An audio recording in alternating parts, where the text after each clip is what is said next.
અટકાયત।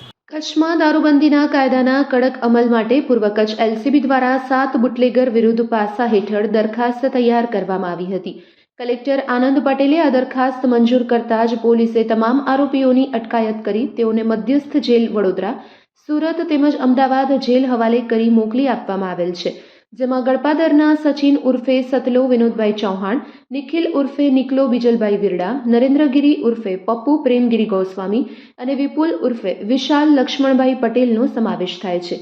આ ઉપરાંત રાપરના રમેશ ઉર્ફે જીવણ હીરાભાઈ ભરવાડ અને નરેન્દ્રસિંહ પ્રવીણસિંહ વાઘેલા તેમજ ભચાઉના રણજીતસિંહ ભારાજી સોઢાને પણ પાસા હેઠળ ધકેલી દેવામાં આવ્યા છે।